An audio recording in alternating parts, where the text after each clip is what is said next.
자, 오늘은 상대 밀도에 대한 공부를 하도록 하겠습니다.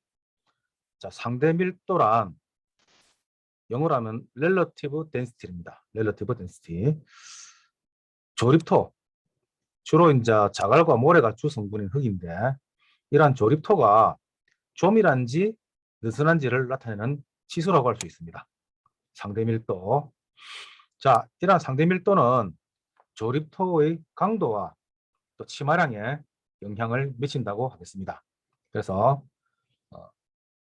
얼마나 상대 밀도가 높으냐에 따라서, 상대 밀도가 높으면 조립토의 강도가 높아지고, 또 그러한 상대 밀도가 높은 흙 위에다가 올려진 구조물은 침하량이 적겠죠. 그래서 이 모든 것이 이제 영향을 미친다고 볼 수가 있습니다.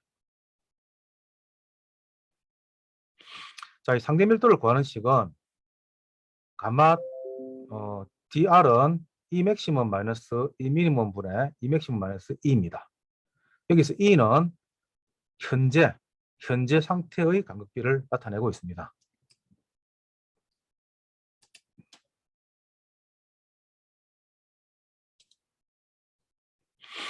자, 그러면은 이 맥시멈은 뭐냐면은 가장 느슨한 상태를 가리키는 겁니다. 가장 느슨한 상태. 그래서 입자와 입자가 간격이 많아서 간극비가 높은 거죠. 간극비가 가장 높은 상태. 이때가 이 맥시멈입니다. 맥시멈의 약자로서 MAX를 씁니다. 그 다음에 이 미니멈은 가장 조밀한 상태를 나타냅니다. 이 단위 최적 안에 입자가 아주 촘촘하게 가득 들어있는 상황입니다. 그림 보면 이해가 되죠, 그죠?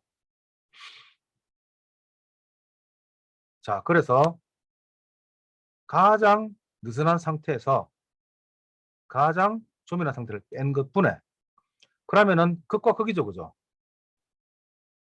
간극비의 최고와 최저 사이의 극과 극분에, 그 다음에 최대 간극비에서 현재 간극비, 현재 지금 이제 내가 구하고자 하는 흙의 상대 밀도를 구하고자 하는 흙의 간극비를 뺀 것을 곱하기 100을 하게 되면은 상대 밀도가 됩니다.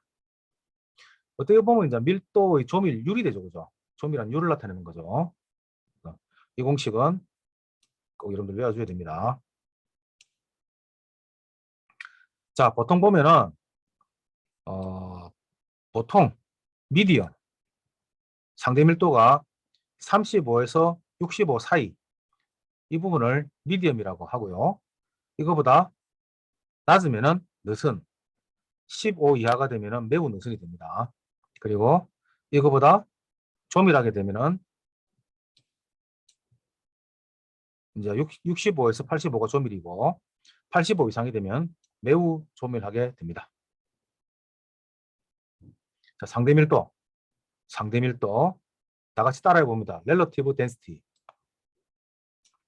아무도 안 하네. 다 보고 있습니다. 큰 소리로 relative density. 자, 그래서 흙의 강도가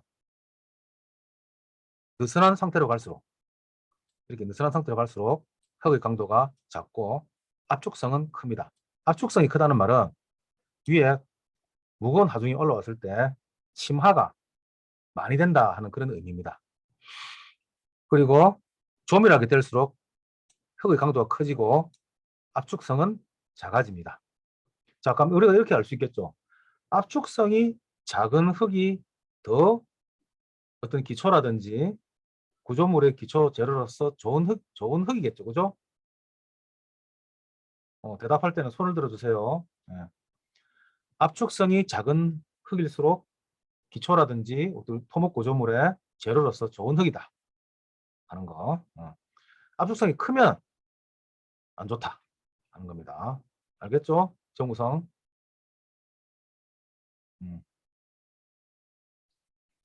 자, 다음은 상대 밀도의 다른 표현을 보겠습니다. 이 간극비는 실험으로 구하기가 상당히 어렵습니다. 그래서 이 간극비를 실험으로 구하기 어려우니까 대신에 뭘 쓰냐면은 건조 단위 중량을 이용해서 구할 수가 있습니다. 그러면 우리가 외우고 있는 공식 2번 G는 비중입니다. 비중은 1 플러스 2의 가마 D라는 이 식을 변형해서 대입을 하게 되면은 이렇게 대입이 되죠. 2 대신에 2 이꼬로 감마 D분의 CS 마이너스 1, 이 맥시멈 대신에 감마 D 미니멈이 들어가게 되고요. 이 미니멈 대신에 감마 D 맥시멈이 들어가게 됩니다. 여기서 우리가 주의해야 될 거. 이 맥시멈은 가장 느슨한 상태를 나타내는 거지만 감마 D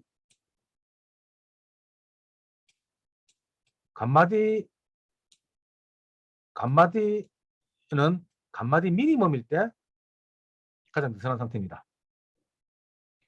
단위 중량이니까 단위 중량은 크면 클수록 더 조밀한 상태가 되겠죠. 그래서 이 감마 D 맥시멈일 때 이때가 가장 간극비는 작은 상태이다. 이렇게 짝을 지워서 여러분들 공부해야 됩니다. 알겠습니까? 자, 손 들어주시고 알겠으면. 자, 그래서 이제 이렇게 대입해서 공식을 만들어내면 상대 밀도는 감마 D 맥시멈 빼기 감마 D 미니멈 분의 감마 D 빼기 감마 D 미니멈 곱하기 감마 D 분의 감마 D 맥시멈 곱하기 100이 됩니다. 이 공식도 상당히 유용하게 잘 쓰이는 공식입니다. 자, 그래서 이 공식을 외우는 방법이 있습니다. 외우는 방법이.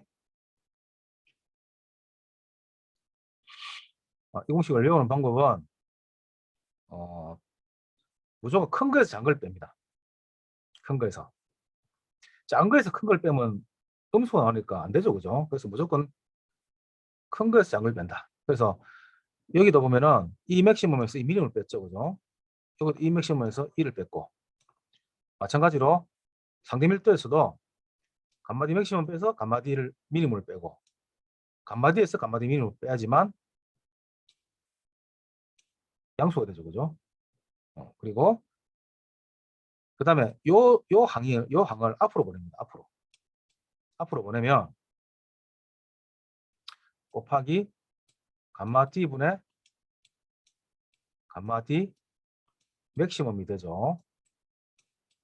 이거 없어지고.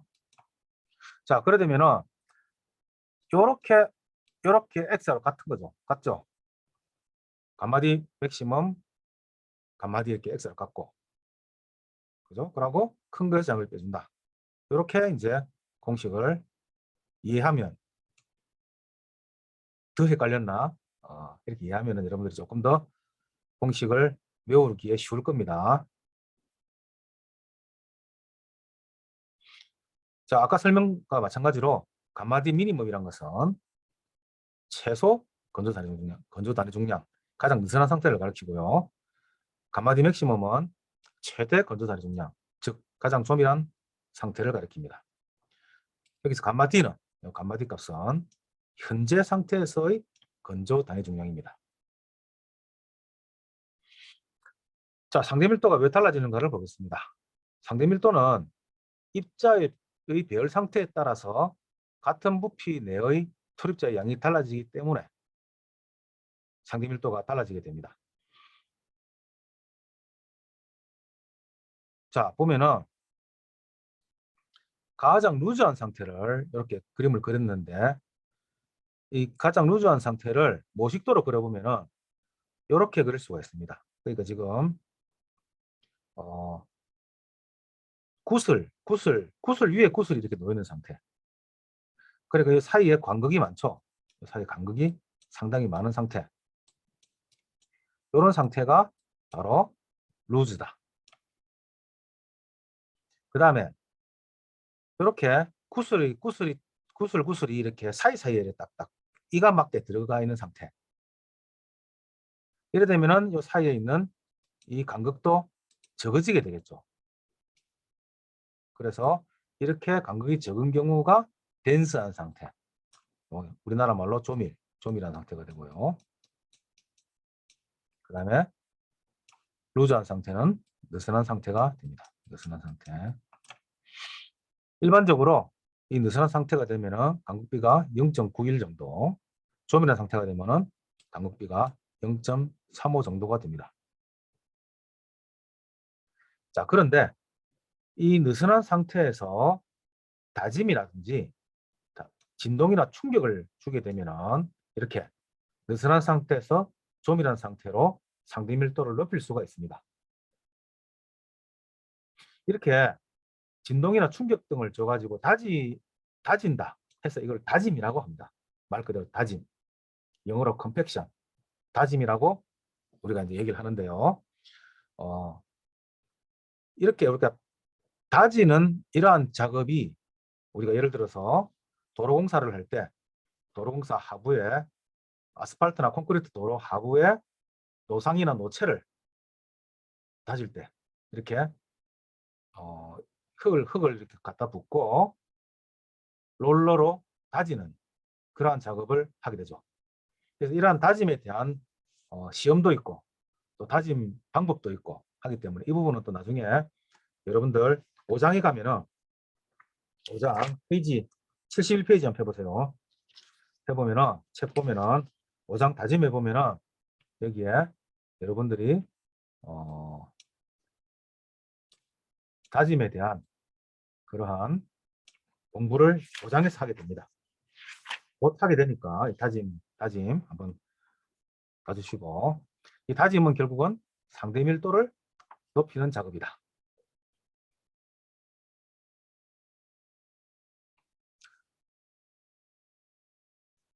자, 한번 봅시다. 이걸 이제 좀 쉽게 표현하면은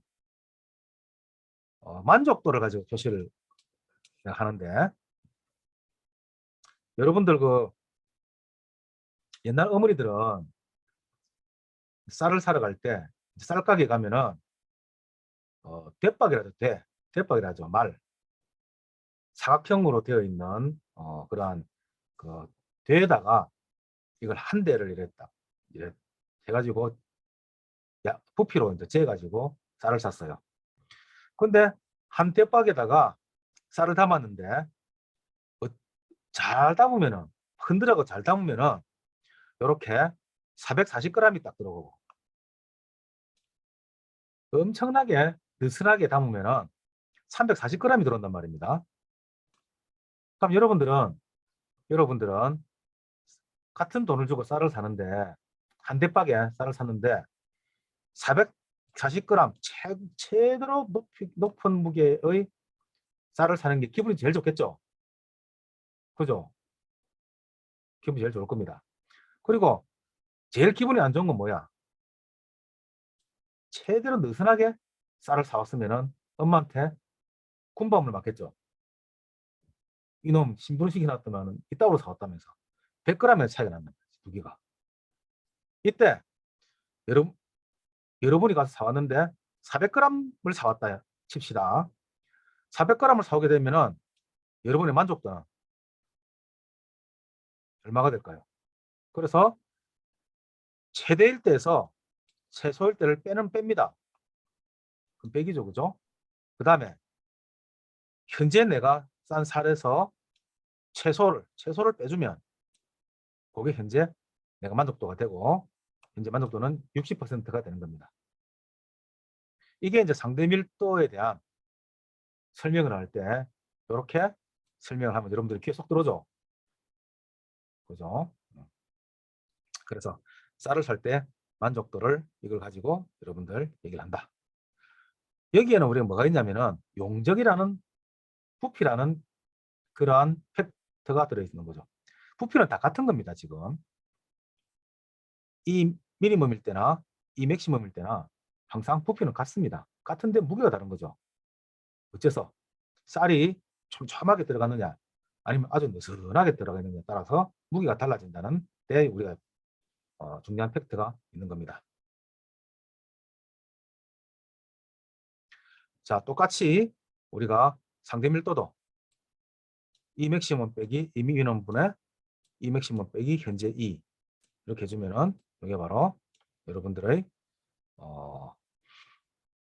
여러분들의 상대 밀도의 공식이 되겠죠. 그래서 이걸 가지고 여러분들이 응용을 해서 외우면 되겠습니다. 자, 그 다음에 염경도를 보겠습니다. 염경도. 자, 여러분들 책에서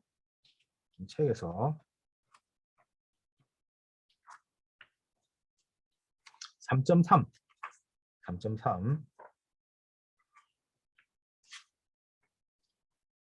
흙의 염경도 있죠. 흙의 염경도.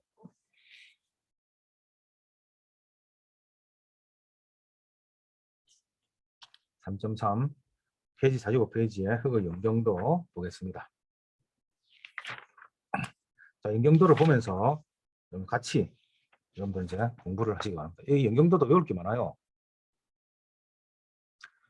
자, 염경도는 영어로 consistency라고 합니다. 다 같이 따라합니다. consistency. 잠도 오고 하니까 여러분들 따라서 입으로 따라하면서 그렇게 수업을 듣도록 합니다. 자, 이 염경도란 것은 세립토, 이건 점토와 실트를 가리키는 건데 넘버 40번째 통과문입니다. 함수비에 따라서 흙의 상태가 변하는 성질, 요거를 염경도라고 합니다. 이거 염경도는 역시 흙의 강도와 압축성과 팽창 수축성 등과 관련이 있습니다. 아까 상대 밀도와 또 약간 비슷하다고 볼 수 있지만 조립토, 모래라든지 자갈은 상대 밀도에 따라서 이게 밀도가 높고 낮고 강도가 높고 낮고를 구분할 수가 있고요. 세립토로 가면, 그러니까 점토라든지 실토로 가면 이 염경도에 따라서 달라진다 하는 겁니다. 자, 그래서 이제 함수비와 흙의 부피를 가지고 그래프를 한번 그려봤습니다. 자, 여러분들 이제 한번 상상을 해보세요. 상상을 해보면 여러분 그 찰흙을 여러분들이 가져왔어. 찰흙을 가져와가지고 찰흙을 아니면 여러분들 논에 가가지고 논에 있는 점토를 이제 컵에다 떠왔어요. 컵에 떠오면은 컵에 있는 그 점토가 시간이 지남에 따라서 시간이 지나면은 물이 증발되겠죠. 물이 증발되면은 어떤 현상이 일어납니까? 쪼그라들죠, 그죠? 부피가 쪼그라듭니다. 따라서 점토는 물을 얼마나 함유하고 있느냐에 따라서 최적이 줄어들기도 하고 늘어나기도 하고 한 이러한 성질을 가지게 됩니다. 이렇게 이러한 성질을 가지는 것을 그래프로 그려봤어요. 그래프로. 자, 그러니까 함수비가 많을 때는 최적이 이렇게 커지고 함수비가 점점 줄어들면 최적이 줍니다. 최적이 줄다가 더 이상 최적이 줄지 않는 점이 생깁니다. 이전부터가 나머지 구간을 고체 구간이라고 합니다. 고체 구간. 자, 그래서 이제 우리가 다시 이걸 가지고 비교해 보면은 여러분들 우유로 있을 때 이걸 막걸리로 보면 절대 안 됩니다. 우유입니다. 막걸리 같나? 자, 이렇게 액체로 있을 때. 그런데 우유에서 우리가 일반적으로 그 케이크로 바뀌는 중간에 아이스크림 있죠. 아이스크림은 액체 같기도 하고 고체 같기도 하고 그렇죠, 그죠? 그런 한계가 있을 겁니다, 분명히. 자, 그리고 케이크는 어떻습니까? 폭신폭신하죠, 그죠? 몰랑몰랑하고. 그러다가 약간 딱딱한 빵으로 가면은 요거는 조금 고체 같은데 그래도 말랑말랑한 기가 있고 이걸 반고체라고 합니다. 반고체. 케이크의 속에 있는 카스테라와 같이 말랑말랑한 거를 소성 상태라고 합니다. 더 수분이 많으면은 비스켓처럼 딱딱하게 되죠. 이러면 고체입니다. 고체. 이해가 됩니까? 이제 흙을 이렇게 이제 비유해서 이제 보는 거예요. 자, 그래서 여기에서 함수비가 이렇게 줄어들다가 쭉 줄어들다가 더 이상 최적이 줄지 않는 요점입니다. 더 이상 최적이 줄지 않는 한계를 가지게 됩니다. 이때부터는 최적은 줄지 않고 함수비만 줄게 되죠. 그러면 계속 수축해 오다가 이 점에 오면은 더 이상 수축을 하지 않게 되죠. 그래서 이 점을 수축 한계다 이렇게 표시를 합니다. 수축 한계는 이거는 영어로 슈링키즈 리미트. 그래서 슈링키즈는 S를 따가지고 WS 함수비의 S 워터 컨텐트 오브 슈링키지 이렇게 되겠죠. SL이라고도 쓰고 WS라고도 씁니다. 이걸 하나만 고정해서 쓰면 좋겠는데 꼭 이렇게 어떤 사람은 SL을 좋아하고 어떤 사람은 WS를 좋아합니다. 저는 개인적으로는 SL을 쓰는 걸 좋아하는데 어떤 사람들은 여기 함수비니까 함수비에 슈링키즈 S로 해서 수축 관계를 표시를 하는 걸 좋아하는 사람도 있습니다. 그래서 두 개 다 외워야 됩니다. 자, 두 번째로 아까 함수비가 점점 줄어가면서 X성에서 소성 방고체로 가는데 소성의 성질을 지니는 가장 낮은 함수비 이래 되겠죠, 그죠? 요겁니다. 요 자리입니다. 소성의 성질을 가지는 가장 낮은 함수비 요거를 소성 한계라고 합니다. 플라스틱 리미트. 자, 여러분들 책에 보면은 책의 그림 3.1을 보면서 그림 3.10 위에 보면은 수축 한계, 슈링키지 리미트, 그다음 소성 한계, 플러스 리미트 해가지고 영어로 적어놨죠. 줄 꺼가면서 형광펜으로 줄 꺼가면서 그렇게 공부를 합니다.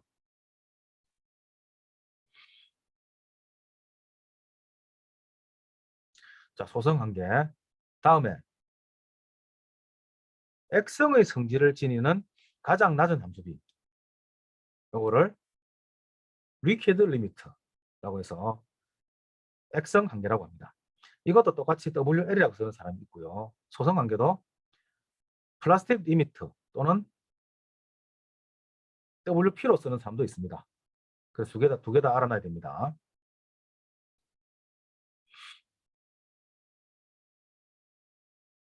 자, 이거까지 이해됩니까? 이해 안 되시는 분 있어요? 이해되면 손 한번 들어주세요. 자, 요거는 이제 이해가 잘 돼야 됩니다. 여기까지는 쉬워요. 지금부터가 어렵지. 지금부터는 정신을 바짝 차려야 됩니다. 알겠죠? 박지수, 자, 집중하고,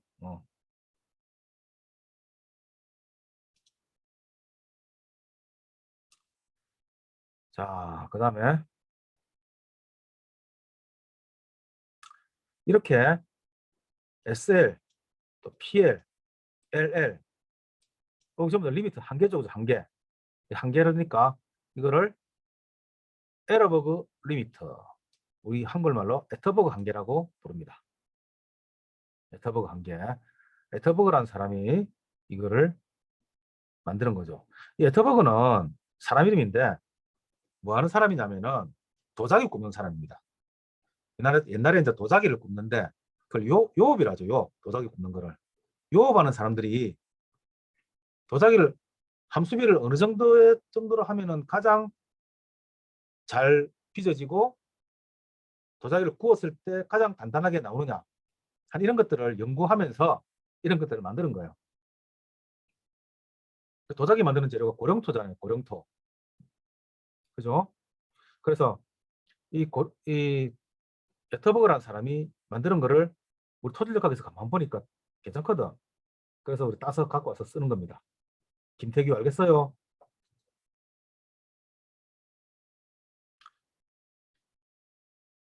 자, 액성관계. 소성 상태와 액성 상태의 경계다. 수업 받으면서 바로 딱 외워야 됩니다, 여러분들. 바로바로 외우기 바랍니다. 자, 이러한 액성 상태는 어떤 상태냐? 자중위에서 유동하는 흙탕물 상태. 비슷한 거. 소성 상태는 반죽이 가능한 상태를 소성 상태라고 합니다. 반죽이 가능한 상태. 그래서 여러분들 옛날 찰흙 공작 했을 때 찰흙은 전부 소성 상태입니다. 자, 액상기 시험을 합니다.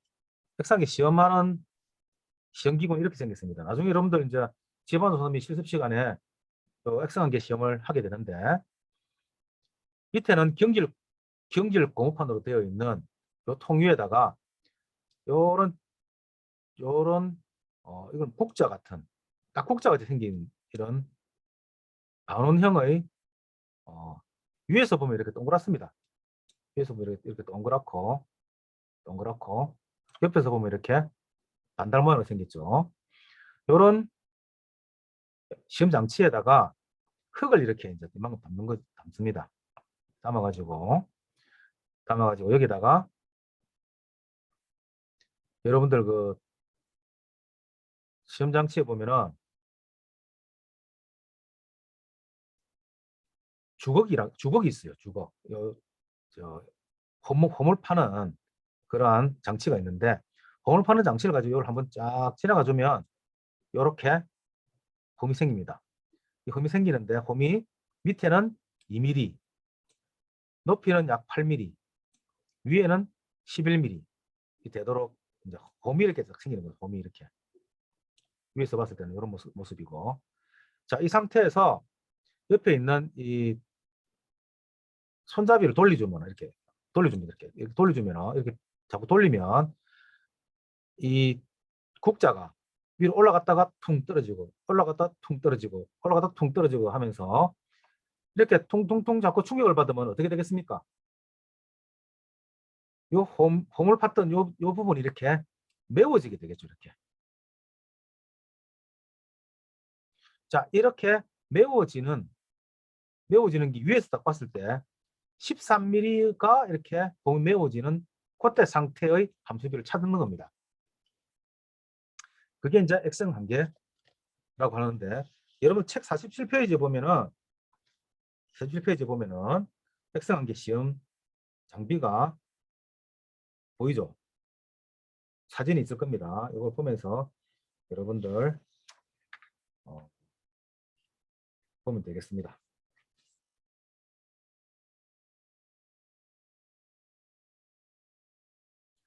자, 그러면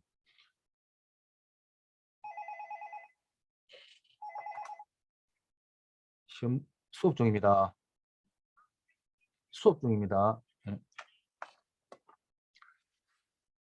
예, 전화도 오고 참 어렵습니다.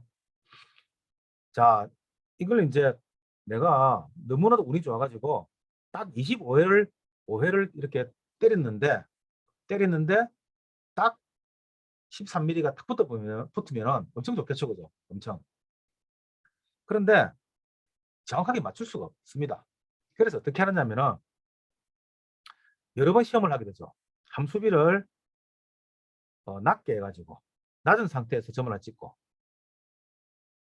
이때는 많이 두들게 하지만 함수비가 낮으면 많이 이렇게 낙하가 돼야지만 13mm가 붙을 겁니다. 그죠? 그래서 처음에 이 점을 하나 찍게 되고, 이때는 낙하의 수가 거의 뭐 50회가 넘는다. 그죠? 이렇게 시험을 하진 않는데, 일단은 뭐 설명하기 위해서 이렇게. 그리고 이때 함수비는 상당히 낮을 겁니다. 그래서 이 점을 하나 찍습니다. 그 다음에 또 함수비를 조금 높여가지고 높인 상태에서 시험을 하니까 또 이렇게 이 점을 얻게 됩니다. 함수비를 좀 더 높이면은 또 이 점을 얻게 되죠. 더 높이게 되면은 이 점을 얻게 됩니다. 그래서 이 x, y 좌표를 따라서 선을 꺼주면은, 그래서 이걸 이제 선을 딱 꺼주면은 이때 25회일 때에서의 함수비를 찾을 수 있겠죠. 이 자리에. 요거를 뭐란다? 액성한계다. 이렇게 보시면 합니다. 이해됩니까? 이해되면 손 한번 들어주세요.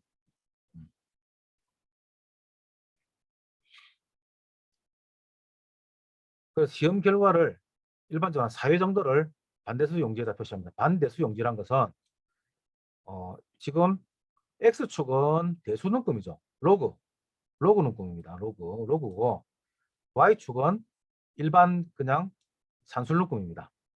그래서 뭐 1, 2, 3, 4, 5, 6, 7, 8, 90 이렇게 커지는 그런 상태인데, 그래서 이걸 하나는 산술묶음이고 하나는 로그묶음이라 해서 반대수 용지라 합니다. 세미로그라 하죠. 세미로그. 그 다음에 이 4점을 직선을 꺼주면은, 이걸 회귀 분석을 해서 꺼주면은 25에 달하는 이 점을 구하면은 이때 함수비가 x관계다 하는 걸 알 수가 있죠.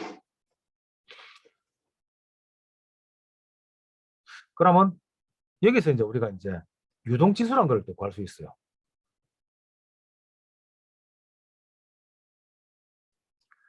자, 유동지수는 뭐냐면, 유동지수란 것은 지금 로그 n2 빼기 로그 n1분의 w1 빼기 w2죠. 이게 다 큰 거에 작은 거 빼는 겁니다. 그 결국은 뭡니까? 이 기울기입니다. 기울기. 요 기울기. 요 기울기. 그러니까 낙하 횟수에, 그러면은 예를 들어서 n1을 4회, n2를 40회로 잡으면은 일반적으로 이제 n1과 n2는 10배 정도 차이 나게 잡는 것이 일반적이기 때문에 4회 40회로 잡으면은, 그러면은 로그 40 빼기 로그 4분의, 그럼 여기 이제 로그 10이 되죠. 일반적으로 두 개가 이게 계산이 로그 10이 됩니다. 분의 함수비, 예를 들어서 여기 w1, w2가 되면은 큰 거 작은 거 빼면 w1에서 w2 뺀 요 값을 올려주면은 요게 바로 유동지수가 된다. 유동지수는 IF로 표시를 합니다. 또는 이걸 플로우 인덱스라 해가지고 플로우 인덱스라고 해서 IF로 표시를 하게 됩니다. 이렇게 이러한 유동지수가 작으면 함수비 변화에 민감하게 됩니다. 유동지수가 작다는 말은 어떤 뜻이죠? 이 기울기가 이렇게 서 있다는 얘기입니다. 기울기가 서 있다는 것이 유동지수가 작다는 의미가 되고, 아니 거꾸로입니다. 거꾸로입니다. 기울기가 큰 거고, 누워 있으면은 유동지수가 작은 거죠. 기울기가 작으면은 유동지수 작은 거니까, 이때는 누워 있으면은 함수의 변화에 민감하게 됩니다. 그러고 유동지수가 크면은 함수의 변화에 둔감한 흙을 의미하게 되는데, 일반적으로 제체용, 성토용 재료로서는 이 플로우 인덱스가 0.1에서부터 0.2, 10에서 20% 정도가 적당하다고 합니다. 자, X관계를 이렇게 여러 번 해서 하는 귀찮아서 한 방으로 정하는 시험법도 있습니다. 일점법이라고 하죠. 일점법 공식은 이렇게 나타냅니다. 잘 안 씁니다. 근데 이거는. 자, 소성관계 보겠습니다. 소성관계는 소성 상태와 반고체 상태의 경계입니다. 그래야 되죠. 반고체 상태는 약간 굳어있는 상태를 나타내는 건데, 이 소성 관계는 시험법이, 뭐 책을 한번 보면 됩니다. 책을 보면은 책에 소성관계 시험법 그림이 나오는데, 47페이지에 보면은 그림 3.11 보면은 유리판 위에다가 반죽한 흙을 손바닥으로 비빕니다. 이렇게 손바닥으로 비비면은 이 흙실이 한 3mm쯤 될 때 3mm 굵기에서 4개 내지 5가닥으로 갈라지는 요 타임을 잡습니다. 요때의 흙을 이제 건조로에 넣어서 함수비를 구하게 되면은 이때 함수비가 소성관계다. 어찌 보면 사람에 따라 많이 달라질 수 있는 방법이기도 하죠. 그래서 이러한 소성관계 시험은 시험을 많이 해본 사람의 경험이 많은 사람이 정확하게 나옵니다. 소성관계는 X관계에 비해서 변화폭이 매우 작다. 이렇게 표시를 하고 있죠. 자, 그 다음에 소성지수를 보겠습니다.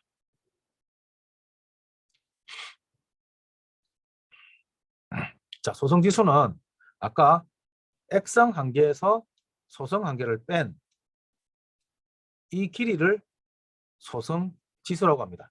자, 플라스티시티 인덱스. 플라스티시티 인덱스. 자, 이러한 소성지수가 큰 흙은 그럼 이 소성의 범위가 더 넓다는 의미가 되죠. 그죠?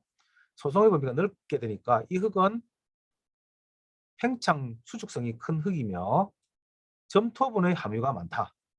이렇게 볼 수가 있습니다. 따라서 공학적 성질이 안 좋은 흙이라고 볼 수가 있습니다. 이 액성 소성 상태에서의 흙의 강도는 액성관계 상태에서 약 100배 정도가 된다고 보는데 세립토일수록 함수비 변화에 따라서 강도가 민감하게 변한다. 그런 것을 알 수가 있습니다.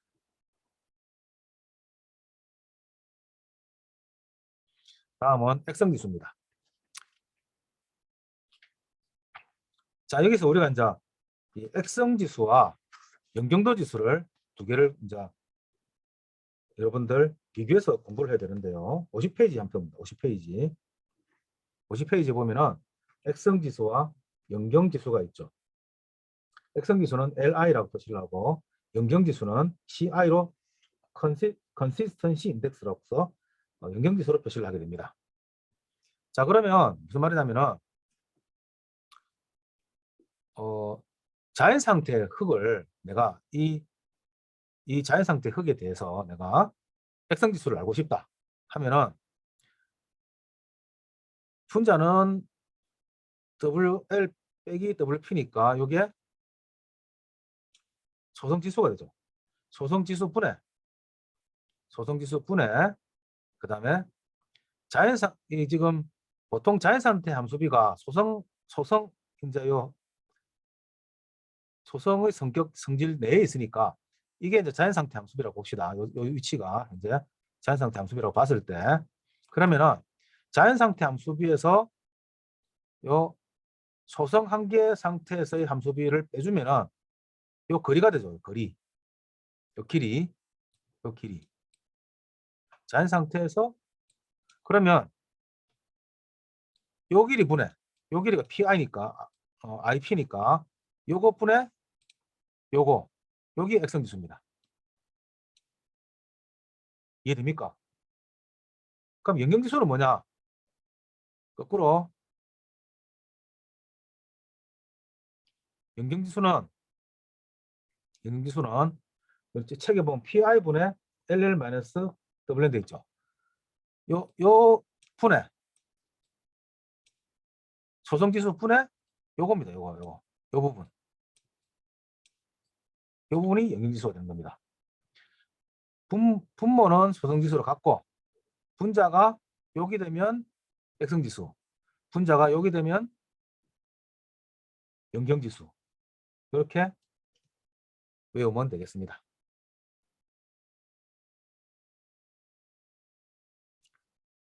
다음은 수축관계 보겠습니다. 함수비가 변해도 부피 변화가 없는 것을 수축관계라고 합니다. 자, 수축관계 시험은 완전히 포화시킨 흙을 완전 건조를 시키고 그 다음에 수축한 부분에 최적을 측정합니다. 이건 수온을 통해서 최적을 측정하게 되는데요. 자, 여기 지금 수축 전에 지금 수온이 가득 들어있는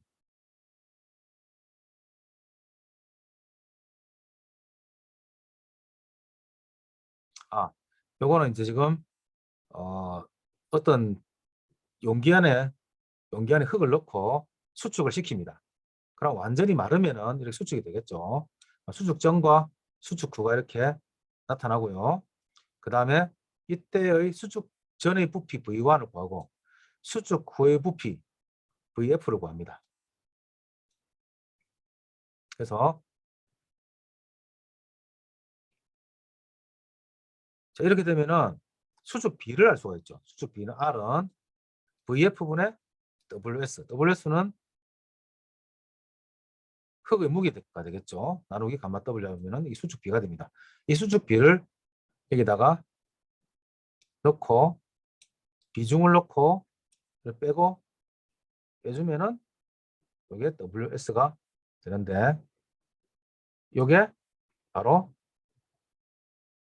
수축 한계가 됩니다. 수축 한계 구하는 공식입니다. 이때 수축 후에 최적을 구하는 것은 수온을 가지고 구한다. 수온을 가지고. 그리고 수축 전후의 무게를 측정하고 수축 관계와 수축 비를 계산하게 된다. 하는 거. 여러분들. 자, 그러면은